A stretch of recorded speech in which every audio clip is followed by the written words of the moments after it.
আমরাও সিদ্ধান্ত নেব, আর যাই হোক ভুল অতীতে যা হয়েছে হয়েছে, আগামীতে যেই দলেরই হোক পুরুষ প্রধানমন্ত্রী চাই।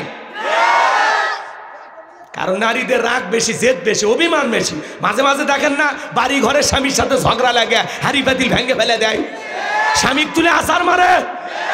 ওদের অভিমান বেশি, জেদ বেশি। আর সেই অভিমানওয়ালা জেদালা মানুষ যদি একবার শান্তির চেয়ার পায়, জীবন চলে যাবে, তাও চেয়ার ছাড়বে না। আর চেয়ার ছাড়তে গেলে যদি ধাক্কা মারে, অশান্তির আগুন পুরো দেশে জ্বালায় দিব। সাবধান। আপনারা কিছু কই না, খালি শুনে যান। আপনারা মাঝখানে কথা কইলে আবার এলোমেলো হয়ে যাবে। ভয় পাচ্ছেন? কিসের ভয়? ভয় বক্তার, শ্রোতার কোনো ভয় নাই। এই কথা কন না কেন? এই যে ক্যামেরাগুলো রেকর্ড করতেছে, আমি ভয় পাচ্ছি, নির্ভয়ে কথা বলতেছি। কারণ আগে তো জবান কন্ট্রোল করিনি, আর এখন তো প্রশ্নই আসে না। আগে বলতাম কিছু আজ প্যান্ডেলে, কিছু আজ অ্যাঙ্গেলে, আর এখন যা বলবো ডাইরেক্ট। অ্যাঙ্গেলে বলার দিন শেষ, ডাইরেক্ট বলার বাংলাদেশ। কথা বলে ঠিক কি না? কি আলোচনা চলবে না? দোয়া করব। মাঝে মাঝে কিছু পাবেন, চলেন সামনে যাই। লিল্লাহি তাকবীর। বুবু আইবা, তুমি আইবা গো, সেই দিন আইসা বুবু ক্ষমতা পাইবা না। খোঁজ নাই বুবু কাদের কাকার, অবস্থা খারাপ দরবেশ বাবার, হাউন আঙ্কেল এখন সামনেও আসে না। নেতা কর্মী সব জেলের ভিতর, আমি আসি ডরের ওপর, কখন জানি আসে গ্রেপ্তারি পরোয়ানা। বুবু আইবা, তুমি আইবা গো, সেই দিন আইসা বুবু ক্ষমতা পাইবা না। ক্ষমতার চেয়ার থেকে নামা সহজ, কিন্তু ওই চেয়ারে ওটা কঠিন। কথা বলেন ঠিক কিনা? আমাদেরকে সিদ্ধান্ত নেওয়া লাগবে আগামীতে, আর যাই হোক কোন নারীকে আমরা প্রধানমন্ত্রী বানাবো না। বাংলাদেশের প্রধানমন্ত্রী হবে পুরুষ। কারা কারা চান হাত তুলে দেখা। লিল্লাহি তাকবীর। শপথ নিছেন, এই শপথ যার মনে থাকে। নারীদের দেখা শেষ, সামনে পুরুষের বাংলাদেশ। আমেরিকা তাদের 47তম প্রেসিডেন্ট ডোনাল্ড ট্রাম্পের মতো মানুষকে নেতা বানাইছে, তাও কমলা হ্যারিসকে ওরা প্রেসিডেন্ট মানেনি। আমেরিকার ইতিহাসে আজ পর্যন্ত কোন নারী প্রধানমন্ত্রী হয়নি। আলু নিয়ে, পেঁয়াজ নিয়ে রাস্তায় বসে আন্দোলন করতেছে, আর বলতেছে হয় বিজেপি নেতা ক্ষমা চায়া বাংলাদেশের সাথে আমদানি রপ্তানি আগের মতো করে দেবে, আর না হলে সব আলু পেঁয়াজ বিজেপি নেতাকে কেনা লাগবে। ঠেলা সামলাও, ইয়ে লাগবে না। পাবনা, চাটমোহর, তারপরে যে তারাস, ওই দিকের আজকেই পেপারত দিছে, নতুন পেঁয়াজ এরকম ধরে হাসি দিচ্ছে আমার ভাইয়েরা। এই দেশের কিসের অভাব আছে? এটা সোনার দেশ। কথা কন ঠিক কিনা? আলু পেঁয়াজের অভাব নাই ইনশাআল্লাহ। আমরা এই যে চীন দিতে চাচ্ছে, পাকিস্তান থেকে আসতেছে, পাকিস্তান বলে যা লাগে দিতে রাজি, আমরাই ভাই ভাই। প্রকৃত বন্ধুর পরিচয় বিপদের দিনে। কথা ঠিক না? বাংলাদেশের 8টা যে চিনির কলগুলো বন্ধ ছিল, এই সুগার মিলগুলো চালু হয়ে যাচ্ছে। মারহাবা কন। এটা তো সিন্ডিকেট করছিল। আপনারা দোয়া করেন, আল্লাহ যদি চায় আগামী 2-1 বছরের মধ্যে বাংলাদেশে আবারও 50-60 টাকায় চিনি আসবে ইনশাআল্লাহ। আশা করা যায়। সব স্বাভাবিক হবে, বেশি অস্থির হবে না। অনেকে তাল দেয়, হ্যাঁ ইউনূস সাহেব ক্ষমতায় বসে কি করছে, কোন জিনিসের দাম কমাইতে পারছে, দ্রব্যমূল্যের বাজারে আগুন। আরে ভাই, বাজারে সিন্ডিকেট আছে, ওই সিন্ডিকেটে তো এখনো ওরাই বসে আছে। ওই সিন্ডিকেট ভাঙতে হবে, নতুন সিন্ডিকেট করতে হবে। কথা কয় নাকি? ওইটা ভাঙ্গে নতুন করে করা লাগবে। কোনো দুর্নীতি চলবে না। কারওয়ান বাজার থেকে স্বরাষ্ট্রমন্ত্রী প্রত্যেক দিন হাদিয়া পাইতো 2.5 কোটি টাকা। এটা দৈনিক হাদিয়া পীর সাহেবের। কথা কয় না। এটা কত গোপন তত্ত্ব যে ফাঁস হচ্ছে, আপনারা তো টের পাচ্ছেন না। এজন্য ভারতের দাদাদেরকে বলবো, এখনো পারলে অতীতের বিষয়গুলো নিয়ে দুঃখ প্রকাশ করে আমাদের কাছে মাফ সাফ চাই, আবার নতুন করে শুরু করা হোক। কথা কন ঠিক না? যেহেতু প্রতিবেশী রাষ্ট্র একটা মহব্বত আছে। কথা কয় না কেন? আমার ভাইয়েরা মন খারাপ করছেন মনে হয়। এগুলো একটু বাস্তবতা না বললে বাস্তব বুঝবেন না। খালি কানত হাত দিয়ে টান দিয়ে মারিয়ে চলে গেলাম, তাহলে হইল? দেশ দুনিয়ায় কি হচ্ছে একটু নাড়া দেওয়া লাগবে না? একটু সচেতন করা লাগবে না? এই জন্য পুরোটাই বলতেছি, কষ্ট হয়। তাকবীর দেন, লিল্লাহি তাকবীর। আমি কি সামনে যাব নাকি দোয়া করব? বলেন, দোয়া করব বাজান? আমার ভাইরা চলেন সামনের দিকে যায়। এজন্য নেতা বুঝে শুনে সমাজের নেতা বানানোর দরকার আছে না নাই? যদি কোনো দুর্নীতিবাজকে আপনি সাপোর্ট দেন, ও যত দুর্নীতি করবে তার পার্সেন্টেজ আপনার আমলনামায় জমা হবে। এজন্য কোনো দুর্নীতিবাজকে সামনে নির্বাচিত করা যাবে। সৎ মানুষ, ভালো মানুষ, নেককার, দিনদার, আমানতদার, আল্লাহওয়ালা, যাদের কাছে ক্ষমতা গেলে দেশটা নিরাপদ থাকবে, সমাজের সকল মানুষের নিরাপত্তা নিশ্চিত হবে। আল্লাহ এদের এই জমিনের সব অশান্তি দূর করে শান্তির ফয়সালা করে দাও। একটু জোরে বলেন আমিন। আমার ভাইয়েরা, তাহলে গভীর মনোযোগ দিয়ে কথাগুলো শুনে যান। এইবার জেলার দৌড়া গেছে, যা বলে আপনার স্বপ্নের কথা যে জানে তার একটা শর্ত আছে। তার নাকি ৭০,০০০ লোককে গ্রেপ্তার করা হয়েছে, তাদেরকে ছেড়ে না দেওয়া পর্যন্ত সে বের হবে না। বলে শোনো, ওই বাজান যা বলে তুমি তাই করো। ওই কথা যা বলতে চাইলাম, নেতার পিছনে মিছিল করতে যায় সিরাজগঞ্জে, আপনাকে গ্রেপ্তার করা হলো। মিছিল থেকে ১০৫ জনকে ধরে নিয়ে যাওয়া হলো। নেতার কাছে তো জেলখানা সকাল বিকাল, সকালে ঢুকে বিকেলে বের হয়। কিন্তু আপনি গরিব মানুষ, রিক্সা চালান, ভ্যান চালান, আপনি ৬ মাস জেলখানা থাকলে আপনার পরিবারের লোকজন না খেয়ে মারা যাবে। কথা কয় নেতা যদি বলতো এই আমার জামিনের ব্যবস্থা করা লাগবে না, আমার এই কর্মীরা মহব্বত করে আমার মিছিলে আসছে, এদেরকে গ্রেপ্তার করা হয়েছে, আমার একটা কর্মী জেলখানায় থাকা অবস্থায় আমি নেতা বাহিরে যাব না। যে নেতা আপনার দুঃখে কাঁদবে, আপনার সুখে হাসবে, আপনার বিপদে পাশে দাঁড়াবে, ৬ মাস আপনার জেলখানায় যদি আপনি থাকেন, কথা বলা যাবে না তো। আপনারা গল্প করলে আমার ডিস্টার্ব হয় তো, এমন করে ভয় পাচ্ছেন মনে হয় আপনারা। না এলে বাস্তবতা অনেক জায়গা বললে আবার খোশ গল্প শুরু হয়। ১৬ বছরের মায়া তো অনেকের এখনো কাটেনি। কথা কন, কথা কন, ভয় পাই না, ভয় পাই, আমি শেষ করে দেব। জি জি, লিল্লাহি তাকবীর। আমার ভাইয়েরা, যেই নেতা আপনি বিপদে বলে আপনার পরিবারের পাশে দাঁড়াবে, আপনার স্ত্রী সন্তানের মুখে খাবার তুলে দেবে, বিপদের দিনে আপনার পরিবারের খোঁজ খবর নেবে, সেই নেতার পিছনে আপনি মিছিল করেন। যাত্রার পিছনে লাভ দিয়ে বিপদে পড়া যাবে না। ওই যে দেখলেন জামালপুরে যে সরকার পালিয়ে গেছে, তার কিছু ভক্তরা বের হইয়া মোবাইলের লাইট জ্বলায় মিছিল করতেছে আর বলতেছে এ অন্য সরকার তওবা কর, শেখ হাসিনার পায়ে ধর।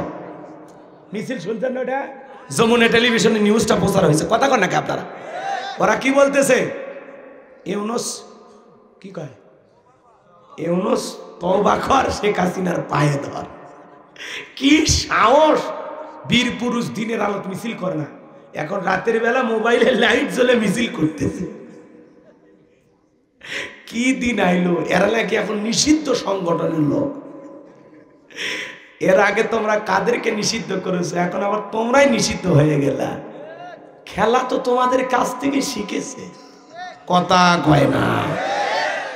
মোবাইলের লাইট জ্বালায় মিছিল করতেছে আর বলতেছে ইউনুস তুই তওবা কর, শেখ হাসিনার পায়ে ধর। ওরে মিছিল গো, 15 থেকে 20 জন লোক। আর যে স্লোগান দিচ্ছে আমার মনে হয় না একটাও সুস্থ মানুষ, প্রত্যেকটা মানে গাঁজা খাচ্ছে। একজন তো 2 বার সুবায় বা ছায়া চলে গেছে, টুপ করে ফেলে দেব আবার তো, টুপ করে ফেলে দেব আবার তো। ইউনুস সাহেবের সে আফসোস, যারে টুপ করে পদ্মা সেতু থেকে ফেলাইতে চাইছে, এখন তাই পদ্মা সেতুর উপর দিয়ে গাড়ি নিয়ে ঘুরিচ্ছে। কথা কয় না কেন? এটার নামে দিন। অহংকার করতে নাই ভাই, কোনো অহংকার করতে নাই। আপনি মানুষকে ঠাট্টা বিদ্রুপ ইনসাল করবেন, আপনার ভাগ্যে ওইটা জুটবে। কথা কন ঠিক না? দাম্ভিক কথা কন, অহংকারের পতন আসি, সেটা যারাই হোক। কথা কন ঠিক না? অহংকারী বান্দাকে আল্লাহ ভালোবাসে না। রাগ করতেছেন মনে হয়? আমার কথা কি আপনারা বিরক্ত হয়েছেন? তাহলে ওইরকম মিছিল এখনো আছে না নাই? আমার ভাইরা যাত্রার পিছনে মিছিল করা যাবে না, বুঝে শুনে দল বুঝে মিছিল করা লাগবে। কথা কন ঠিক কিনা? আল্লাহ বক্তা শ্রোতা সবাইকে আমল করার তৌফিক দান করুন। এইবার ৭০,০০০ উম্মতকে জেলখানা থেকে ছেড়ে দেওয়া হলো। সবার শেষে আল্লাহর নবী দানিয়েল আলাইহিস সালামকে জেলখানা থেকে বের করা হলো। বাদশার দরবারে প্রবেশের নিয়ম হলো, যত মানুষ দরবারে প্রবেশ করে মাথা নত করে ঢোকে। আল্লাহর নবী কি কোনো জালেমের কাছে মাথা নত করতে পারে? দেহটাকে আঁটসাঁট করে কৌশল করে মাথাটাকে উঁচু করে সুন্দর করে দরবারে প্রবেশ করলেন। এই দৃশ্য দেখার পরে বাদশা বক্তে নাসর ডেকে বলে, যত মানুষ প্রবেশ করে মাথা নত করে, তুমি কেন মাথা নত করলা না? আল্লাহ নবী দানিয়েল ডেকে বলেন, শোনেন, আপনার স্বপ্নের কথা যে আমার মাথার মেমোরির মধ্যে সেভ করে দিয়েছে, তার কথা হলো তাকে ছাড়া অন্য দুনিয়ার কারো কাছে মাথা নত করা যাবে না। আমি যদি মাথা নত করতাম, আপনার মতো স্বপ্নের কথা ভুলিয়ে দিত, আপনি টেনশনে মারা যেতেন, আমাকেও মেরে ফেলে দিতেন। তখন ডেকে বলে, ফাজান, যা করেছো ঠিক করেছো, আসলেই তোমার মাথায় বুদ্ধি আছে। জোরে কোন মারহাবা। নবীদের মাথায় বুদ্ধি থাকবে না, থাকবে কি জাহেলদের মাথায়? এইবার আল্লাহ নবী দানিয়েল আলাইহিস সালামের জন্য চেয়ারটা ছেড়ে দেওয়া হলো। আল্লাহ নবী দানিয়েল আলাইহিস সালাম এইবার চেয়ারে বসে গেল। তাহলে জেলখানা থেকে বের করে চেয়ারে বসায়া দেন, তিনি কে? আল্লাহ। সে আল্লাহ আজও আছে না নাই? এইবার বাদশা বসে বলতেছে, বাজার তাড়াতাড়ি করে বলো। আল্লাহ নবী দানিয়েল আলাইহিস সালাম এবার স্বপ্নের কথা আর স্বপ্নের ব্যাখ্যা বলবে। আমি কি বলবো? কারা কারা শুনবেন? হাত তোলেন তো দেখি। লিল্লাহে তাকবীর। হাত নামান বাজান। আমি আপনাদের সামনে আরেকটা আয়াতে কারিমা তেলাওয়াত করেছি, মনে আছে না নাই? তাহলে আল্লাহ রাব্বুল আলামিন বলেন, তাবারাকাল্লাযী বিয়াদিহিল মুলকু ওয়া হুয়া আলা কুল্লি শাইইন কাদির। মহামান্বিত সেই সত্তা যার হাতে সর্বময় কর্তৃত্ব রাজত্ব পাওয়ার ক্ষমতা, তিনি হলেন সব বিষয়ের উপরে ক্ষমতাবান, তিনি সব বিষয়ের উপরে শক্তিবান। আল্লাহু আকবার। এরপর আল্লাহ তাআলা ২ নম্বর আয়াতে কি বলেছেন? 10টা মিনিট দিলটা নরম করে গুনাহগারের কথাগুলো শুনবেন বাজান। আল্লাহ রাব্বুল আলামিন বলেন, আল্লাযী খালাকাল মাউতা ওয়াল হায়াতা লিয়াবলুয়াকুম আইয়ুকুম আহসানু আমালা ওয়া হুয়াল আজিজুল গফুর। আমার আল্লাহ রাব্বুল আলামিন বলেন, আল্লাযী খালাকাল মাউতা ওয়াল হায়াতা, যিনি সৃষ্টি করেছেন মৃত্যু আর জীবন, লিয়াবলুয়াকুম আইয়ুকুম আহসানু আমালা, আমি আল্লাহ পরীক্ষা করে দেখব আমলের দিক দিয়ে কার আমল কত বেশি উত্তম, কার আমল কত বেশি ভালো। যার আমল ভালো তার আখিরাত সুন্দর হবে, আর যার আমল খারাপ তার আখিরাত হয়ে যাবে বরবাদ। আল্লাহ আয়াতের শুরুতে কি বলতেছেন শোনেন, শোনেন। আল্লাযী খালাকাল মাউতা ওয়াল হায়াতা, যিনি সৃষ্টি করেছেন মৃত্যু আর জীবন। এই পৃথিবীতে যতই ক্ষমতা ধরো থাক, মৃতকে জীবিত করার ক্ষমতা পৃথিবীর কোন নেতার আছে? পারবে কেউ? পারবে? পারবে না। ওদের যতই পাওয়ার থাক, আসমানের দিকে সমস্ত অস্ত্র তাক করে গুলি বর্ষণ করে আসমান থেকে এক ফোঁটা বৃষ্টি আনার ক্ষমতা ওদের আছে? জমিনের নিচে গুলি মাইরা ওদের অস্ত্রের পাওয়ার ক্ষমতার জোরে জমিন থেকে একটা আলু বের করার ক্ষমতা আছে? তাহলে ওদের কোনো ক্ষমতা নাই। ক্ষমতার মালিক আল্লাহ তাআলা বলতেছেন, আল্লাযী খালাকাল মাউতা ওয়াল হায়াতা, যিনি সৃষ্টি করেছেন মৃত্যু আর জীবন। সর্বপ্রথম আল্লাহ তাআলা মৃত্যুর কথা কেন বললেন? আমার ভাইয়েরা, এই যে ভাই 10 মিনিট, এই যে দেখেন এখনো 10 মিনিট আমি পাই, এই 10টা মিনিট দিলটা নরম করেন। আর্টসের মাহফিল থেকে কিছু নিয়ে যাবেন না? এই এখনই দিচ্ছি, আপনারা কি নিয়ে যাবেন শোনেন। আমার ভাইয়েরা, তাহলে ক্ষমতা দেওয়ার মালিককে, কেড়ে নেওয়ার মালিককে, সম্মানিত করার মালিককে, লাঞ্ছিত করার মালিককে, সকল কল্যাণের চাবিকাঠি কার হাতে? আর তিনি হলেন সব বিষয়ের উপরে ক্ষমতাবান। কথা বলেন ঠিক কিনা? আমার ভাইরা, দিল দিয়ে কথাগুলো বুঝবেন। এই পৃথিবীর ক্ষমতা আল্লাহ পাক 4 জন মানুষকে দিয়েছিল। পুরো পৃথিবীর ক্ষমতা আল্লাহ কয়জনকে দিয়েছিল? আরেকটু জোরে বলেন কয়জন? আরেকটু জোরে বলেন কয়জন? 4 জন মানুষকে আল্লাহ পাক পুরো পৃথিবীর রাজত্ব পাওয়ার ক্ষমতা দিয়েছিল। আমার ভাইয়েরা, 4 জন মানুষ তো দূরের কথা, 4 জন মানুষকে আল্লাহ পুরো পৃথিবীর ক্ষমতা দিয়েছিল। কিন্তু পুরো পৃথিবীর ক্ষমতা তো দূরের কথা, ছোটখাটো বাতি নেতার গরম এলাকায় থাকা যাইতো না। এই যে ওয়াদা খেলাফকারী, এই যে ভাই, এটা তো কথা ছিল না। ও এরা আওয়ামী লীগ করে, আপনারা এই স্লোগান দিচ্ছেন। না না, এমনি যাচ্ছে, পেশাব করছে, বউ মিস কল দিচ্ছে। অনেকে আবার বউ থেকে ভয় করে 12টা বাজার আগে দরজা খুলে দেওয়ালে, 12টার পরে বউ রাগ করে দরজা খুলবে না। আমি আগে বলছি ওটা বসা করলে কিন্তু আমি ধাম করে ব্রেক করে দেব, কারণ আমাদের কালেকশন হয়ে গেছে, এখন ওয়াজ হয় হোক না হয় না। কথা বোঝেননি? চলেন সামনের দিকে যাই, পরিবেশ নষ্ট করবেন, একজনও উঠবেন না। 12:30 বাজলে চলে গেলে আমার তখন কোনো আপত্তি থাকবে না। আমার ভাইয়েরা দিল দিয়া কথাগুলো বোঝার চেষ্টা করেন বাজান। তাহলে ছোটখাটো পাতি নেতার গরম আসিল না নাই? এখনো আছে না নাই? এবার শোনেন বাজান, আমি যে কথা বলতে যাচ্ছিলাম, বিশ্ব নবীর জামান একটা পাতি নেতা ছিল, এর নাম ছিল মহাবীর আমর। এ ছিল গোত্রীয় লিডার, দলপতি। যেমন এখন বর্তমানে চেয়ারম্যান মেম্বার বলা হয়, সে সময় তাদেরকে বলা হতো দলপতি, গোত্রীয় লিডার, মুরল, মন্ডল, মাতাব্বর। কথা বোঝেন? এরকম একজন ব্যক্তি ছিল, এর নাম হলো মহাবীর আমর। প্রতিমার সামনে দাঁড়ায় শপথ গ্রহণ করে বলতেছে, যতক্ষণ আব্দুল্লাহর বেটা মুহাম্মদ সাল্লাল্লাহু আলাইহি সাল্লামের কাল্লানে ফেলাইতে পারবো, ততক্ষণ পর্যন্ত আমি এক ফোঁটা পানিও পান করব না। জোরে কন নাউজুবিল্লাহ। এটা জোরে কন নাউজুবিল্লাহ।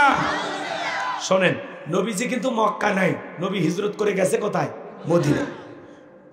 নবীজি মদিনায় যাওয়ার পরে ইসলামের প্রচার প্রসার নিয়ে ব্যস্ত। মক্কার কাফেরদেরকে নিয়ে নবীজির কোনো মাথা ব্যথা নাই, কিন্তু মক্কার কাফেরদের ঘুম হারাম।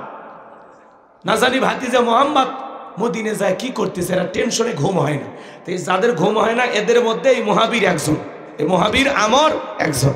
ও প্রতিমার সামনে দাঁড়ায় বলতেছে, লাথুজ্জা দেবদেবী, সরস্বতী, রাধাকৃষ্ণ, ভগবতী, এই প্রতিমাগুলোর সামনে দাঁড়ায়া, হবলের সামনে দাঁড়ায়া শপথ গ্রহণ করে বলতেছে, যতক্ষণ না আব্দুল্লাহর বেটা মুহাম্মদ সাল্লাল্লাহু আলাইহি সাল্লামের কাল্লানে ফেলাইতে পারবো, ততক্ষণ পর্যন্ত এক ফোঁটা পানিও পান করবো না। জোরে কন নাউজুবিল্লাহ। আচ্ছা, আমার নবীকে ওর পাকা ধারে মই দিছে, ওর বাড়ির কোনোদিন চুরি করতে গেছিল? আমার নবীর কি কোনো অপরাধ আছে ভাই? জোরে কন ভাই, আছে? নাই। তাহলে নবীজি কি অপরাধ? নবীজির কোনো অপরাধ নেই। নবীজি কালেমার দাওয়াত দেয়, ইসলামের প্রচার প্রসার করে, এক আল্লাহর প্রতি মানুষকে আহ্বান করে। এটাই কাফেরদের মাথা ব্যথার কারণ, এটাই ওদের সহ্য হইতো না। ওরা বলতো আমরা 33 কোটি দেবতা মানি, তাই যত সমস্যা। এক আল্লাহকে মানলে সব সমস্যার সমাধান, এটা ওরা বিশ্বাস করতো না। কথাকে বুঝতে পারছেন বাজান? এইবার নবীজির মাথা নেওয়ার জন্য মদিনার পথে রওনা করলেন। আল্লাহ তাআলা এই খবর বিশ্ব নবীর কান পর্যন্ত পৌঁছায়া দিলেন, নবী গো, মক্কার মহাবীর আমর আপনার মাথা নেওয়ার জন্য রওনা করেছেন। নবীজি আমার টেনশনে পড়ে গেলেন, কি করা যায়? সাহাবা ইকরামদেরকে ডেকে বলেন, আমার সাহাবীরা শোনো, মক্কার মহাবীর আমর আমার মাথা নেওয়ার জন্য রওনা করেছে, তোমরাই বলো কি করা যায়। হযরত ওসমান রাদিয়াল্লাহু তাআলা বলেন, আপনি আল্লাহর এত বড় পয়গম্বর, আপনি আল্লাহ তাআলার কাছে দোয়া করেন, ওই মক্কার মহাবীর আমর আপনার কাছে পৌঁছার আগে ওর হাত পা যেন আল্লাহ প্যারালাইজ করে দেয়, আপনার কাছে পৌঁছার ক্ষমতা যেন না থাকে। নরম মানুষ, দোয়ার পক্ষে। হযরত ওসমানের কথা শুনে বিশ্বনবী হাত তুলে দোয়া করা শুরু করে দিলেন। আবার নবীজি দোয়া করে বলতেছেন, আল্লাহ ওই মক্কার মহাবীর আমর আমার কাছে পৌঁছার আগে ওরা হাত পা, এতটুকু শুধু বলেছেন। আমার আল্লাহ দেখে বলে, জিবরাইল আর করিস না দেরি, আমার বন্ধুরে জানায়া দে তাড়াতাড়ি। আমি আল্লাহ পাক শুধু 2 হাত দোয়া করার জন্য দেই নাই, মাঝে মাঝে জালিম আর বেঈমানদেরকে সাইজ করার জন্য 2 হাতে লাঠিও তুলে নেওয়া লাগবে। বলেন আল্লাহু আকবার। জিবরাইল এসে বলে, নবী দোয়া কবুল হবে না, আপনি হাত নামান। নবীজি তখন হাত মুখে না লাগায় হাঁটুর উপরে রাইখা দিলেন। আমরা অনেকে দোয়া করি আর এরকম দড়ি পাকায়, আছে না? নাই। অনেকে দোয়া করে আর পেশার মাপে, কথা কয় না গো। অনেকে চুপচাপ এরকম মুনাজাত করে না, ধরে থাকে। আবার অনেকে দেখবেন মুনাজাত করার সময় হুজুর খালি দোয়া করতে আসে, ও চুপচাপ কোনো হাত তোলে না। হুজুর যখন বলে আমিন, তখন বলে আমিন। হুজুর আজকের মুনাজাত সেই হয়েছে, কথা কয় না কে? ও কি দোয়া ধরছে ভাই? দোয়া ধর। জিবরাইল এসে বলেন, নবী দোয়া কবুল হবে না, হাত নামান। আচ্ছা আপনারাই বলেন তো বাজান, সব জায়গায় কি দোয়া দিয়ে কাজ হয়? এই গ্রামের নাম তেলিজানা। মনে করেন উদাহরণ দিচ্ছি কথা বোঝানোর জন্য। এই গ্রামে প্রত্যেক দিন চুরি হচ্ছে, গরু চুরি হয়, ছাগল চুরি হয়, টাকা পয়সা চুরি হয়, এমনকি সুন্দরী বউটাও চুরি হয়। চুরির অত্যাচারে এই গ্রামে থাকা কঠিন হয়ে গেছে।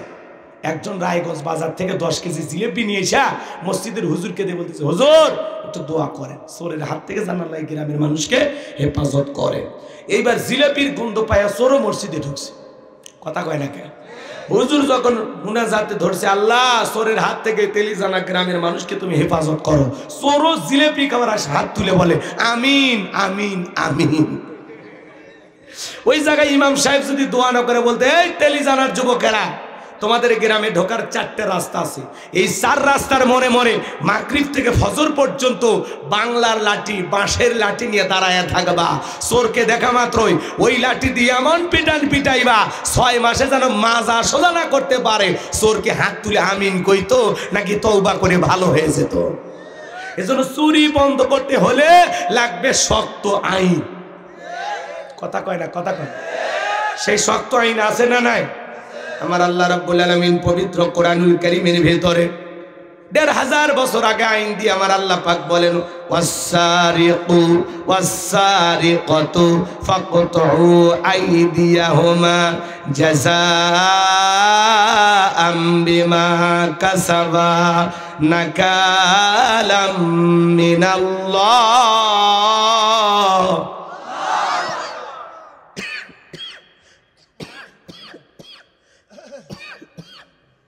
আল্লাহ রাব্বুল আলামিন বলেন, চোর পুরুষ হোক অথবা নারী হোক, আল্লাহর বিধান, আল্লাহর ফয়সালা। যদি অপরাধ প্রমাণিত হয়, চোরের ডান হাতের কবজি কেটে দাও। একটা চোরের হাত কেটে মিডিয়ার মাধ্যমে ফালাও করে যদি আমরা প্রচার করতে পারতাম, বাংলাদেশের সমস্ত চোরেরা তওবা করে আল্লাহর ওলি হয়ে যেত। কিন্তু কে শোনে কারো কথা? আজও গেল না মনের ব্যথা। এখন উচিত কথা যদি কই, পিঠের ওপর দিয়ে যাবি মই। এই আনন্দে কিছু লোক কিনে খাবে বগুড়ার স্পেশাল দই। কথা বলেন ঠিক কিন? 10 নন্দ ঘোষ, 70টা বললে 10, করলে অন্যায়ের প্রতিবাদ, নামটা হবে তোমার মৌলবাদ, নামটা হবে তোমার জঙ্গিবাদ। ১৫০০ বছরের আইন বর্তমান বিশ্বের নেতাদের কাছে পছন্দ হয় না। ওরা বলে এগুলো ব্যাকডেট, এগুলো চলবে না। এজন্য লন্ডন, আমেরিকা, ব্রিটিশের আইন দিয়ে সমাজ রাষ্ট্র পরিচালনা করা হয়। মনে রাখবেন, এই সমাজে চুরি, দুর্নীতি, টেন্ডারবাজি, চাঁদাবাজি যদি বন্ধ করতে চান, আল্লাহর আইন দিয়ে বিচার কার্য পরিচালনা করা লাগবে। খালি একটা টেস্ট করে দেন, একটা চোরের হাত কেটে খালি মিডিয়া দেখান, বাকি চোরেরা এমনি ভালো হয়ে যাবে। কিন্তু কথায় আছে, ওই যে সরিষায় যে ভূত, কথা কয় না। ওরা হাত কাটার আইন পাস করার আগে চিন্তা করে, উরে বাবা, এই হাত দিয়ে আমি যে দুর্নীতি করি, আমারটাই তো আগে কাটা পড়বে। এই ভয়ে ওরা এগুলো আইন পছন্দ করে না। এত প্রশাসন লাগে, খালি আল্লাহ 2-4টা আইন চালু করেন না, একটা খালি টেস্ট করে দেখেন, পুরো বাংলাদেশ ক্লিয়ার হয়ে যাবে। এত চুরি ছিনতাই বাংলাদেশের অহরহ জায়গায় ঘটতেছে। কথা কন, কথা কন। তাহলে বাংলাদেশে চুরি বন্ধ করতে হলে লাগবে কার আইন? জোরে বলেন, কার আইন? এই জমিনে আল্লাহর আইন চালু হোক। কারা কারা আছেন হাত তুলে দেখান। লিল্লাহে তাকবীর। আল্লাহ এই জমিনকে কোরআন আর ইসলামের জন্য কবুল করুন। জোরে বলুন আমিন। আমার ভাইয়েরা হাত নামান, যে কথা আমি বলতে চাচ্ছিলাম, গভীর মনোযোগ দিয়ে কথাগুলো শুনে যান। জিবরাইল ডেকে বলেন, নবী, সাহাবায়ে কিরামদের মধ্যে ঘোষণা করেন, আপনার সাহাবীদের মধ্যে এমন কেউ কি আছে যে মক্কার মহাবীর আমরের মোকাবেলা করবে? আমার নবী ডেকে বলেন, আমার সাহাবীরা শোনো, আল্লাহ তাআলা দোয়া কবুল করে নাই, তোমাদের মধ্যে এমন কেউ কি আছো যে মক্কার মহাবীর আমরের মোকাবেলা করবা? নবীর কোনো সাহাবী দাঁড়ায় না, হযরত আলী দাঁড়িয়ে গেলেন। বলুন আল্লাহু আকবার। আমার নবী ডেকে বলে, আলী রে, তুমি ছোট মানুষ না বুঝে কেন দাঁড়াইছো? হযরত আলী বলে, আমি ছোট নাকি পরে বুঝাইতেছি। আল্লাহ আকবার কর। খালি আপনি দোয়া করে দেন। আমার নবী বলে, আলী তুমি বসো। তুমি কে জানো, ওই মক্কার মহাবীর আমর একবেলা খাবার খাই 21 কেজি, 3.5 মণ ওজনের তরবারে যুদ্ধ করে। এত বড় বীরের সামনে যায় না, তুমি বসো। নবীজি দ্বিতীয়বার বললেন, আবারও হযরত আলী দাঁড়িয়ে গেছেন। নবীজি তৃতীয়বার বললেন, আবারও হযরত আলী দাঁড়িয়ে গেছেন। নবী তখন 2টা হাত বাড়ায় বলে, আলী রে, আয় আয় আমার কাছে আয়। এই কথা বলে বিশ্বনবী আলীকে বুকের সঙ্গে জড়ায় নিল আর ডেকে বলে, আলী, এত বড় বীরের সামনে যাইতে চাস, তোর কি জানে মায়া দয়া নাই? হযরত আলী ডেকে বলে, নবী, আপনি শুধু আমাকে দোয়া করে ছেড়ে দেন, ওই আমর চেহারা দেখার আগে ওরে আমি জমিন থেকে বিদায় করে দেব। আমার নবী ডেকে বলে, আলী, খালি হাতে দোয়া করলে হবে না। ওসমান, তোমার বাড়িতে কি তরবারি আছে? হযরত ওসমান বলে, আমার বাড়িতে তরবারি আছে 27 ইঞ্চি লম্বা। এখন তো তরবারির কথা শুনলে বলে জঙ্গি। কথা কন না কেন? হযরত ওসমান তরবারি এনে দিলেন, বিশ্বনবী হযরত আলীর হাতে তরবারি ধরায়া দিলেন। হযরত আলী তরবারি পায়ে মারছে, দৌড়াইতে দৌড়াইতে আমরের মুখোমুখি হয়ে গেছে। এইবার হযরত আলীকে দেখা মাত্রই আমর ডেকে বলে, কি রে আলী, তুই কেন আমার সামনে? হযরত আলী বলতেছে, থামো, কেন আসছি পরে বলতেছি। এই কথা বলে তরবারিতে দাগ টানতেছেন আর একটা দোয়া পড়তেছেন। এই দোয়া পড়ে যদি বাড়ির চতুর্দিকে ফু দিতে পারেন, বড় বড় দুর্ঘটনার হাত থেকে আল্লাহ আপনার পরিবারকে হেফাজত করবেন। আল্লাহু আকবার বলেন। হযরত আলী কি করতেছে? দাগ টানতেছে। খেলায় নামার আগে সীমানা দেয়া লাগবে না? এইবার তরবারিতে এরকম দাগ টানতেছে, আগ টানতেছে। দাগ টানা বোঝেন তো? এরকম দাগটা টানার পরে তরবারিটা উঁচু করে বলতেছে, এই কাফেরের বেটা আমর, তোর যদি সাহস থাকে দাগটা পার হইয়া নবীজির কাল্লা নিতে যা। এ আয় আয়, খেলা হবে, আয় আয় আয়। আল্লাহু আকবার বলেন, আর একটু জোরে বলেন আল্লাহু আকবার। হ্যাঁ, হযরত আলী ধমক খাইয়া ওর অন্তরের কলিজের পানি শুকে গেছে। একটা আওয়াজে অনেক কিছু ঘটে। কথা আছে, ছোট মরিচে ঝাল বেশি।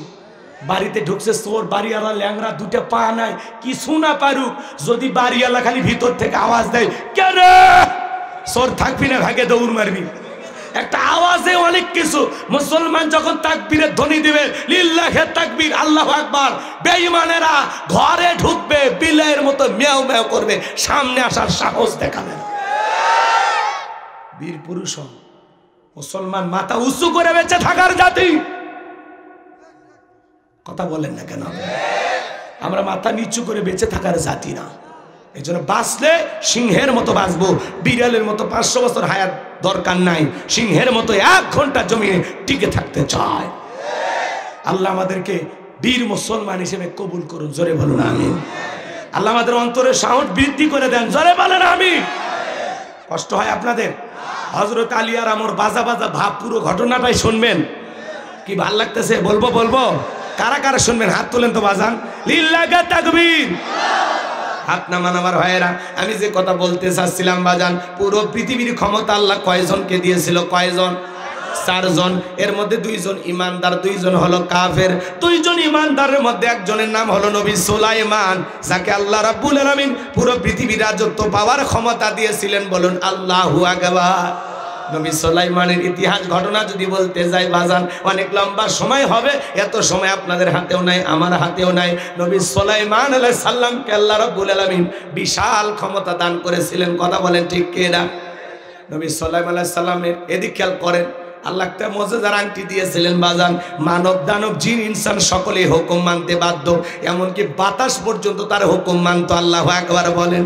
আল্লাহ তাআলা তাকে একটা সিংহাসন দিয়েছিল, বাতাসকে অর্ডার করা মাত্রই যেখানে যাইতে ইচ্ছা করতেন মুহূর্তে বাতাস সেই জায়গায় পৌঁছায় দিত। আল্লাহু আকবার বলেন। এখন জাহাজ গাড়ি হাওয়াই চলে, ওগো কলেরই বিধান, একদিন বিনা কলে হাওয়ায় চলতো নবী সুলাইমান, মোরা সেই মুসলমান। আমার ভাইরা দিন দিয়ে কথাগুলো বুঝবেন। নবী সুলাইমান আলাইহিস সালামকে আল্লাহ রাব্বুল আলামিন পুরো পৃথিবীর রাজত্ব পাওয়ার ক্ষমতা দিয়েছিলেন। 2 নাম্বার বাদশা জুলকারনাইনকে আল্লাহ পাক পুরো পৃথিবীর রাজত্ব পাওয়ার ক্ষমতা দিয়েছিলেন। এই পৃথিবীর জমিন 1 নয় 2 নয়, বাদশা জুলকারনাইনকে আল্লাহ পাক 1600 বছর হায়াত দিয়েছিলেন। বলুন সুবহানাল্লাহ। আপনার আমার বাপদাদা 14 গোষ্ঠীর হায়াত এক জায়গায় করলে 1600 বছর হবে? জোরে বলেন হবে? হ্যাঁ, বাদশা জুলকারনাইন সূর্য উদয় হতে সূর্য অস্তগমন পর্যন্ত, পূর্ব থেকে পশ্চিম পর্যন্ত পুরোটা পৃথিবীর ক্ষমতা আল্লাহ বাদশা জুলকারনাইনকে দিয়েছিলেন। একটা মজেদার ঘোড়া ছিল বাজান, পৃথিবী ভ্রমণের জন্য ওই ঘোড়ায় চড়ে চাবুক মারলে এক এক কদমে হাজার হাজার মাইল রাস্তা পাড়ি দিত। ইয়াজুজ মাজুজের যে ঘটনা আপনারা শুনেছেন, বিশাল একটা প্রাচীর নির্মাণ করে দিয়েছিল যেই বাদশা, সেই বাদশার নাম বাদশা জুলকারনাইন। আল্লাহু আকবার। অনেক কথা আছে, ওইদিকে বলা যাবে না বাজান গো, আমার লম্বা হবে না, আমার একটা টার্গেট আছে, সেই জায়গায় যেতে হবে। তাহলে 2 জন ইমানদার, একজন নবী সুলাইমান আর একজন হলো বাদশা জুলকারনাইন, আর 2 জন কাফেরকে আল্লাহ পাক পুরো পৃথিবীর রাজত্ব পাওয়ার ক্ষমতা দিয়েছিলেন। এর মধ্যে একজন জালেম বাদশা, নাম হলো বখতে নাসর। কথা কয় না? জালেম বাদশা বকতে নাসর ওই জামানা আল্লাহ রাব্বুল আলামিন তার একজন পয়গম্বর পাঠিয়েছিলেন, নাম হলো নবী দানিয়াল। সংক্ষিপ্ত 2-1 মিনিট এই ঘটনাটা বলে আমি সামনের দিকে যাব। অনেক কথা বলা আছে, আয়াত বাকি আছে, আরো একটা কথা বলেন ঠিক কিনা? সামনের দিকে যাই আমার ভাইয়েরা। আল্লাহ নবী দানিয়াল সালাম বনি ইসরাঈল উম্মতদেরকে ডেকে বলেন, ইয়া বানি ইসরাঈল আযকুরু নি'মাতি আল্লাতী আন'আমতু আলাইকুম ওয়া আন্নী ফাদ্দালতুকুম আলাল আলামিন।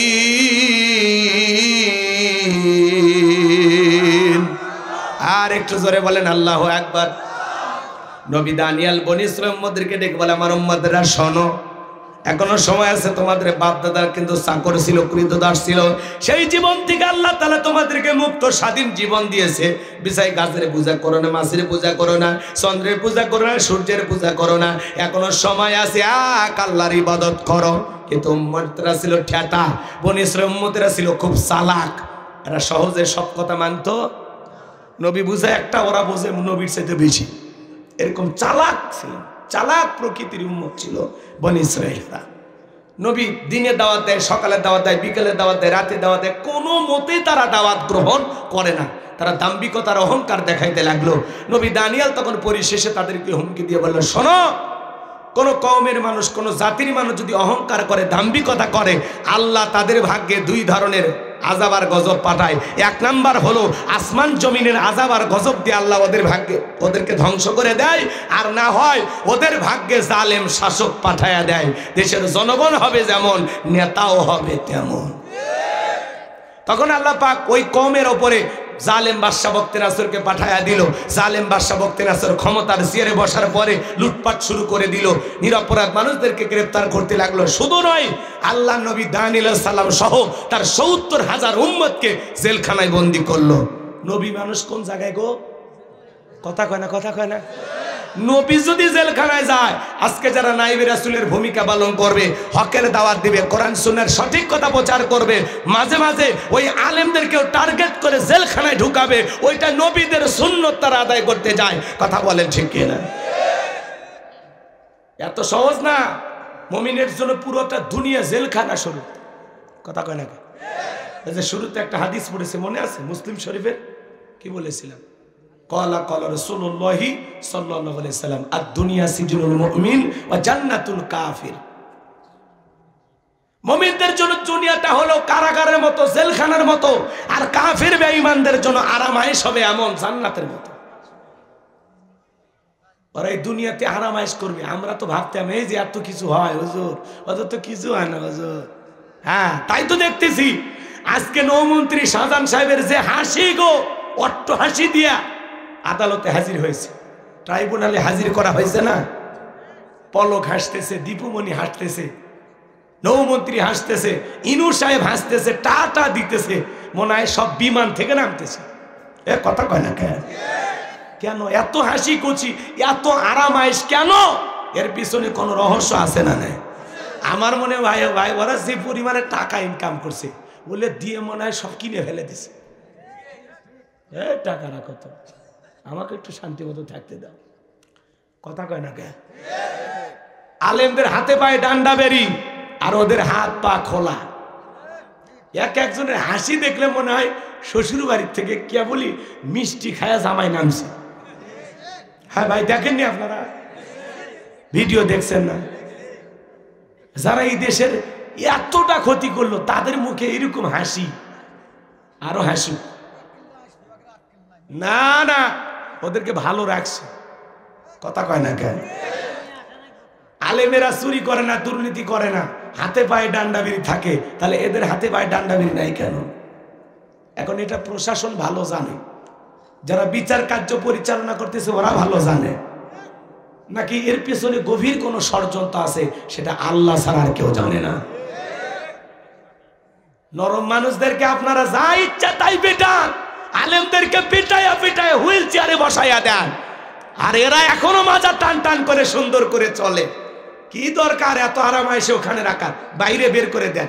সামনে নির্বাচন আসতেছে, ওরা ভোটে দাঁড়াবে। কি এত ভালো রাখছেন? না,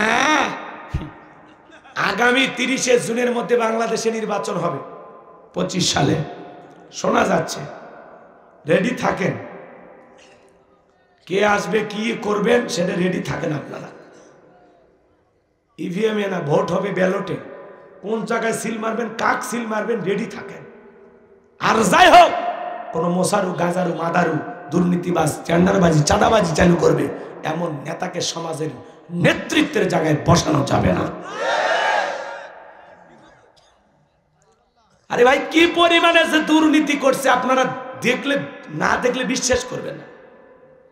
এই যে মাহফিলে বসে আছেন না, এক একটা মন্ত্রী এরকম প্যান্ডেল ভর্তি টাকা দুর্নীতি করছে। প্যান্ডেল ভর্তি মানে খালি টাকা দিয়ে পুরোটা ভরে যাবে, এত দুর্নীতি করছে। কথা কয় না কেন? এইভাবে পতন হবে আমরা ভাবি নাই। আমার ভাইয়েরা মন খারাপ করবেন না। বড় বড় কথা যারা বলতো ওরা আছে, জোরে বলেন আছে। আইন মন্ত্রী আটকে গেল আইনেরই ফাঁকে, দাড়ি সারা দরবেশটারে ভণ্ড ভণ্ড লাগি। শুনেছি ভাই কত নেতা নেত্রী খাইতেছে ভাই ডান্ডা, বিচারপতি কালামানিকের ফাটিয়েছে নাকি আন্ডা। এটা আমার খবর না, মিডিয়ার খবর। এই বিচারপতি শামসুদ্দিন মানিক আল্লামা সাইদি হুজুরকে মৃত্যুদণ্ডের রায় দিয়েছিল। আমরা বলতে চাই ওই একই ট্রাইব্যুনালে বিচারপতি মানিককেও মৃত্যুদণ্ডের রায় দিতে হবে। এই বিচারপতি শামসুদ্দিন মানিক বিচারকের নামে বিগত সরকারের 5 আনা গোলাম ছিল। 116 জন আলিমের তালিকা করে দুদকের কাছে জমা দিয়েছিল। আমার রোল নাম্বার ছিল 23। সিরিয়ালে আমার নাম্বার কত? আপনারা চেনেন না? মানিক ঠিকই চেনে। কথা কয় না, কথা কয় না। আজকে বিনা তালিকায় জেলখানা। কথা কয় ঠিক কিনা? ফলকের ঝলক গেল, ফলকের ঝলক গেল, থামিয়ে নেটের চাকা, ওদের সারা দেশটা বড় লাগে ফাঁকা ফাঁকা। কোথায় গেল সংসদেতে মমতাজের গান, কোথায় গেল হযরত বলা স্বামী মুসমান। 70 রাকাত তাহাজ্জুদ পড়তো, মাইক পেলে বলতো খেলা হবে, খেলা হবে। এখন পুরো বাংলাদেশের মাঠ পড়ে আছে, কিন্তু ওই খেলোয়াড়রা নাই। মন্ত্রীরা সব কোথায় গেল, এমপিরা সব কোথায় গেল, কোথায় কাদের কাকা, ওদের সারা দেশটা বড় লাগে ফাঁকা ফাঁকা। পালাবো না। এই কাদের সাহেবের সন্ধান পাওয়া গেছে, উনি নাকি 3 মাস দেশের মধ্যে লুকেছিল। কথা কয় না কেন? আজকের খবরে জি ব্রেকিং নিউজ, কাদের সাহেব 3 মাস দেশের ভিতরে পালিয়েছিলেন। 15 দিনের মধ্যে উনি দেশ ত্যাগ করে আপাতত ভারতে গেছে। এখন ওখান থেকে কোন দেশে গেছে আল্লাহ ভালো জানে। তাহলে এই যে মন্ত্রী এমপিরা লুকিয়েছিল, পালিয়েছিল, এদেরকে দেশ ত্যাগে কারা সহযোগিতা করতেছে এটাও খতিয়ে দেখার দরকার আছে না? না, এরা বছর মাসের পর মাস পালিয়ে থাকে, এদেরকে ধরে না কেন? জি জি ঠিক বলছেন। ওই না, ওই বাসায় ছিল না। ফখরুল সাহেব তো লন্ডনে গেছে, উনি আবার অসুস্থ হয়েছে, তাই না ভাই? রাগ করতেছেন আপনারা? কাদের সাহেব কিন্তু বিনোদনের নেতা ছিল, রসিকতা করতো খুব। কথা কন ঠিক কিনা? রাগ করতেছেন মনে হয়? বিরক্ত হবেন না তো? এগুলো কথা বললে মন খারাপ করেন? তাকবীর দেন, লিল্লাহি তাকবীর। রাগ করতেছেন মনে হয়? আমার ভাইরা মন খারাপ করবেন না বাজান, সামনের দিকে যায়। তাহলে নবী মানুষ কোন জায়গায়? জেলখানায়। কথা বলেন ঠিক কিনা? আল্লাহ নবী দানিয়েল আলাইহিস সালাম জেলখানায় উম্মতদেরকে ডেকে বলে, কই গেল তোমাদের বাহাদুরি, কই গেল টাকা পয়সা, কই গেল অহংকার? এই দিনের ভয় তো আমি তোমাদেরকে দেখাইতেছিলাম। ডেকে বলে, পয়গাম্বার আপনার কথা যে দিবালকের মতো সত্য হবে আমরা বুঝতে পারি নাই গো পয়গাম্বার। যা করেছি ভুল করেছি, মাফ করে দেন। এখন থেকে আর গাছের পূজা, মাছের পূজা, চন্দ্রের পূজা করব না। এখন থেকে তওবা করে এক আল্লাহর ইবাদত করব। আপনি যা বলবেন আজ থেকে আমরা তাই শুনবো। নবী দানিয়েল ডেকে বলে, শোনো, তোমরা যদি তওবা করে ফিরে আসতে চাও তাহলে শুনে নাও, জেনে নাও, আজকে রাত 12টার পরে আমি যখন আল্লাহ বলে ডাক দিব, আমার সঙ্গে তোমরা সবাই ঘুম থেকে জাগ্রত হইয়া আল্লাহ বলে ডাক দিবা। একমাত্র আল্লাহই পারে বাদশা বখতে নাসরের জেলখানা থেকে মুক্ত করার ব্যবস্থা করে দিতে। আল্লাহ নবী দানিয়েল আলাইহিস সালাম গভীর নিশীথে আল্লাহ বলে ডাক দিয়েছেন। পয়গম্বরের উম্মতেরাও ঘুম থেকে জাগ্রত হয়ে আল্লাহ বলে ডাক দিয়েছেন। এইবার সিজদায় লুটিয়ে পড়ে কাকুতি মিনতি সহকারে দোয়া করেন আর বলে ডেকে বলেন, আল্লাহ আমার উম্মতেরা ভুল বুঝতে পেরেছে, তারা তওবা করে ফিরে আসতে চায়। আল্লাহ আপনি আমার উম্মতদেরকে মাফ করে দেন, আমাদের তওবাগুলোকে কবুল করে নেন। নবী যখন চোখের পানি ছেড়ে দিয়া উম্মতদেরকে সঙ্গে নিয়ে আল্লাহ তাআলার কাছে দোয়া করেন, আমার আল্লাহ ডেকে বলে পয়গম্বর দানিয়াল দোয়া কবুল হয়ে গেছে, আমি আল্লাহ পাক অচিরে জালেমের জেলখানা থেকে মুক্ত করার ব্যবস্থা করে দেব। বলেন আল্লাহু আকবার। ওই রাত্রিতে বাদশা বখতে নাসরকে আল্লাহ পাক এমন একটা মারাত্মক ভয়ঙ্কর স্বপ্ন দেখাইয়া দিছে, ঘুম থেকে জাগ্রত হয়ে চিৎকার মারে উঠছে, আশেপাশে লোকজন দৌড়ে আসছে, নিরাপত্তা কর্মীরা ডেকে বলে নেতা এত জোরে চিৎকার মারলেন ব্যাপারটা কি? বলে চেহারার দিকে তাকায় দেখো মারাত্মক স্বপ্ন দেখেছি। এই দেশের যত স্বপ্নের তাবির কারক আছে, স্বপ্নের ব্যাখ্যা বলতে পারে, ওদেরকে আমার দরবারে নিয়ে আসো। পরের দিন সকালবেলা নিয়ে আসা হলো। জালেম বাদশা বখতে নাসর যখন স্বপ্নের কথা বলতে যাবে, এ বাজান গো আমার, যখন স্বপ্নের কথা বলতে যাবে ওই সময় আল্লাহ তাআলা জালেম বাদশার মাথার মেমোরিতে থাকা সমস্ত স্বপ্নের কথা আল্লাহ নবী দানিয়েল আলাইহিস সালামের মাথার মেমোরিতে সেভ করে দিলেন। বলুন আল্লাহু আকবার। এইবার বাদশা যখন স্বপ্নের কথা বলতে যায়, গতকাল রাত্রে কি যেন স্বপ্ন দেখলাম আর বলতে পারে না, স্বপ্নের কথা ভুলিয়ে দিলেন তিনি কে? হে যুবক, একটা মোবাইলে যা আছে শেয়ারের মাধ্যমে আর একটা মোবাইলে পার করা সম্ভব কিনা? তাহলে বাদশার মাথায় স্বপ্নের কথাগুলো নিয়ে যায় নবীর মাথায় সেভ করে দিলেন তিনি কে? এইবার বাদশা বখতে নাসর মুহূর্তের মধ্যে ডায়লগ পরিবর্তন করে ডেকে বলে, ও দেশের জনগণ, আমি স্বপ্নে কি দেখেছি সেই কথাও তোমাদেরকে বলতে হবে, স্বপ্নের ব্যাখ্যা কি হবে দুইটাই তোমাদেরকে বলতে হবে। জনগণ ডেকে বলে, বাদশা এ তো পাগলামি কথা, স্বপ্ন দেখেছেন আপনি, আমরা কিভাবে বলবো? বাদশার স্বপ্নের কথা দেশের জনগণ কি জানে? স্বামী স্ত্রী আপনারা একখানে ঘুমান না, আলাদা কথা কয় না, কথা কয় না, একখানে ঘুমান না। আপনার বউ স্বপ্নে কি দেখে আপনি কি জানেন? আপনার বউ স্বপ্নে আর একটা ছেলের হাত ধইরা সিরাজগঞ্জ শহরে ঘোরাফেরা করতেছে, যমুনাতে যায়া নৌকায় চড়ে ঘুরতেছে। যদি টের পান কি করতেন? মেরে ফেলাইতেন। মেরে ফেলা দেওয়ার দরকার না, এটা তো স্বপ্নের কথা বলতেছি। বউ স্বপ্নে আর একটা ছেলের হাত ধরে করে আপনি বলতে পারেন না। হে যুবক শোনো, আবার স্বামী স্বপ্নে কি দেখে বউ জানে না। স্বামী আর একটা মেয়ের হাত ধরে পার্কে ঘোরাঘুরি করতেছে, বউ জানে না। মাঝে মাঝে স্বপ্নে আমরা দেখি সাপ তারা করছে, ঘুমোর থেকে উঠে কি সাপ খুঁজে পাওয়া যায়। মাঝে মাঝে স্বপ্নে দেখি বাড়ি ঘরে আগুন লাগা পুড়ে গেছে, ঘুম থেকে উঠে দেখি না সব ঠিকই আছে। মাঝে মাঝে স্বপ্নে দেখি আমরা মারা গেছি, ঘুমোর থেকে উঠে দেখি না এখনো বেঁচে আছি। কথা কন ঠিক কিনা? স্বপ্ন তো স্বপ্ন। যুবকেরাও কিন্তু স্বপ্ন দেখে, নায়িকাদের ছবি দিয়া পুরো রুমটা সাজানো, ঘুমানোর আগে নায়িকাদের ছবি দেখা নফল মনে করে। কথা কয় না? ওই ছবির দিকে তাকায় বলে, আরে এরকম নায়িকার মতো যদি বউ পাইতাম জীবনটা ধন্য হয়ে যাইত। ঘুমের ঘরে দেখে নায়িকা আর বুকের ওপর। কথা কন ঠিক কিনা? যুবকের এখন আপডেট হয়ে গেছে। এই যুব সমাজকে একটু হালকা সাইজ করা লাগবে। আমি সামনের দিকে যাই, মন খারাপ করতেছেন আপনারা। যুবকদের জন্য কিছু কথা বলবো, একটু অপেক্ষা করো শোনা যুবক, তোমাদের জন্য আমি স্পেশাল কিছু বলবো। তাহলে স্বপ্ন তো স্বপ্ন, স্বপ্ন কি কখনো সত্যি হয়? বাদশা স্বপ্নে কি দেখেছে জনগণ জাগে না। এইবার বাদশা ডেকে বলে, তোমরা নাকি গায়েব জানো? ডেকে বলে, না না, আমরা কোনো গায়েব জানি না। এই দুনিয়ার জমিনে যারা বলবে আমরা গায়েব জানি, মনে রাখবেন বাজার গো আমার, কোনো ভণ্ড বীর যদি বলে আমি গায়েব জানি, ওরে আচ্ছাদের গোপন রুমে যা পিটাইয়া এমন পিটাবেন আর বলবেন গায়েবী মার দিলাম, কারো কাছে বলবি না, সোজা হয়ে যাবে। কথা বলেন ঠিক কিনা? আল্লাহ সারা দুনিয়ারে কেউ গায়েব জানে না। গায়েবের এলেম আছে কার কাছে? আর একটু জোরে বলেন, কার কাছে? এইবার বাদশা বখতে নাসর ডেকে বলে, 7 দিনের আলটিমেটাম দিলাম, 7 দিনের মধ্যে আমি স্বপ্নে কি দেখেছি বলতে হবে, স্বপ্নের ব্যাখ্যা বলতে হবে। জনগণ ডেকে বলে, বাদশা 7 দিন কেন, 70 বছরের সময় দিলে আমাদের পক্ষে বলা সম্ভব নয়। জনগণ চলে গেল, জেলার জেলখানা দিয়ে ঘুরতেছে। আল্লাহ নবী দানিয়াল ডেকে বলে, জেলার দেখে মনে হয় টেনশন আছে, এদিকে আসো, কি হয়েছে? ঘটনা খুলে বলে দিল। এইবার নবী দানিয়াল ডেকে বলে, তোমার বাদশা স্বপ্নে কি দেখেছে সেই কথা আমার জানা আছে, এই স্বপ্নের ব্যাখ্যা কি হবে দুইটাই আমার জানা আছে। এই কথা শোনার পর জেলার মারছে দৌড় যায়, বলে, বাদশা আপনার স্বপ্নের ঔষধ পাওয়া গেছে, জেলখানায় আছে। বলে, কি? ওই ছেলে আপনার স্বপ্নের ব্যাখ্যাও জানে, স্বপ্নের কথাও জানে। জালেম বাদশা বক্তে নাসর ডেকে বলে, বাজান কই, বাজানকে আমার কাছে নিয়ে আসো। ঠেলার নাম বাবাজি, কথা কোন ঠিক না? এইবার জেলার যায় বলে, ও নবী দানিয়াল, বাদশা তোমাকে ডেকেছে। বলে না, আমি একা জেলখানা থেকে বের হব না, আমার ৭০,০০০ উম্মতকে জেলখানায় বন্দি করা হয়েছে, ওদেরকে আগে জেলখানা থেকে বের করে দাও, সবার শেষে আমি জেলখানা থেকে বের হব। আল্লাহু আকবার। এজন্য নেতৃত্ব যদি শিখা লাগে, নেতাগিরি নবীদের কাছ থেকে শিখতে হবে। আপনি যাত্রার পিছনে মিছিল করতে যান, নেতা পাইছি খান, ট্যাবলেট খান, ট্যাবলেট খান, ট্যাবলেট খান, যেখানে আমরা আছি সেখানে ট্যাবলেট খান, কবরে তোমরা কেন ওপরে?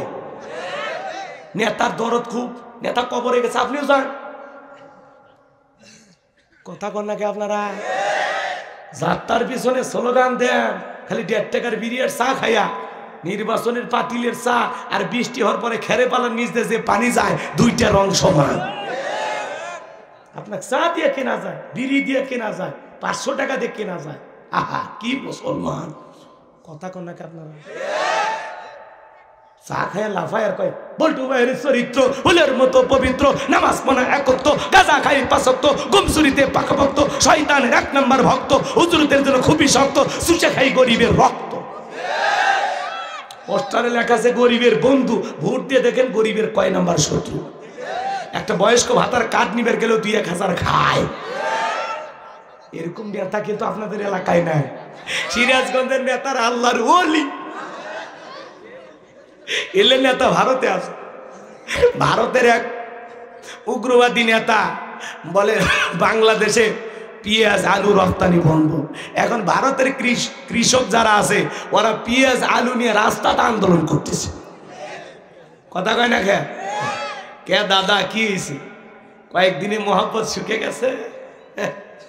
বাংলাদেশ একটা সোনার দেশ, এই দেশের সাথে মহব্বত রাখলে তোদের কপাল খুলবে, আর যদি আমাদের বিরোধিতা করো কপাল পুড়বে। ভারতের চিকিৎসা নিতে দেবে না, হাসপাতাল কর্তৃপক্ষ লিখে রাখছে বাংলাদেশিদের জন্য 10% ছাড়। আল্লাহ খেলা।